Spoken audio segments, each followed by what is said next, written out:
बेयावनो थांफिननोसै होननानै बिपिएफआवनो थाफिननोसै होननानै दिनै बे आं डिसिसनखौ लाबाय आरो मोनसे बाथ्रा दङ अल इज गल्ड होननाय गोजामानो सना बेखायनो जोङो जेरावखि थाया मानो गावनि न'खौ गोसोखांफिनबाय थायो आरो स' बेनिखायनो आं दिनै बिपिएफआव फैफिनबाय। प्रमद बर' दैदेननाय इउपिपिएल दोलोनि गिदिर खहा फेरगाव जिल्ला लाइमोन इउपिपिएलनि सानै बिबानगिरिफोरा बिपिएफआव हाबबाय। बिसायख'थिनि समा खाथिनिफ्राय खाथि सौफैगासिनो दं। फारसेथिं इउपिपिएल दोलोनि बिबानगिरिफोराबो बिबान आरो दोलो नागारनानै बिपिएफआव हाबगासिनो दं। बिपिएफनि गोख्रोंथिखौ नुनानै दिनै फेरगाव जिल्ला लाइमोन इउपिपिएलनि बिबानगिरि मुस्रि सन्जय नार्जारि आरो मुस्रि जिसिकेल बसुमतारी बिथांमोना रिहन दैमारिजों बिपिएफआव हाबफैबाय। इउपिपिएल दोलोआव बिबानगिरि आरो दैदेनगिरि गैला, बेनिखायनो जोंबो ओंखारबोबाय होननानै फोरमायदों सन्जय नार्जारिया।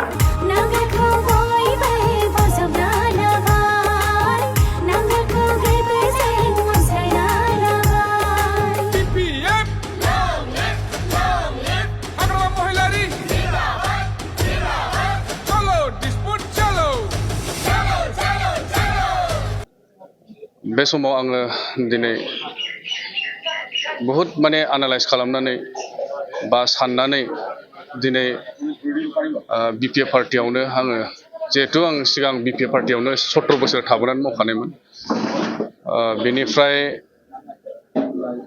मोनसे टिम नांगौ जायो पलिटिक्सआव थानाय समाव आरो दिनैनि बे समावहाय आङो इउपिपिएल पार्टियाव दंब्लाबो मावदोंब्लाबो गावखौ हारसिं बायदि मोनो बा टिम गैया बायदि मोनो जिहेथु माने आंजों फैफानाय माखासे टिमफ्रा बिसोरो थांग्रोजोब्बाय दाखालिबावै बा मास मोनसे मोननै सिगां सप्तानै सिगां दा बेनिखायनो जेराव पलिटिक्सआव थानोबा मोनसे टिम नांगौ जायो दा फुराना टिमफोरा थांनायखाय बे समाव आं दायो बिपिएफजोंनो सिगां मावबोखानायखाय बेयावनो थांफिननोसै होननानै बिपिएफआवनो थाफिननोसै होननानै दिनै बे आं डिसिसनखौ लाबाय आरो मोनसे बाथ्रा दङ अल इज गल्ड होननाय गोजामानो सना बेखायनो जोङो जेरावखि थाया मानो गावनि न'खौ गोसोखांफिनबाय थायो आरो स' बेनिखायनो आं दिनै बिपिएफआव फैफिनबाय।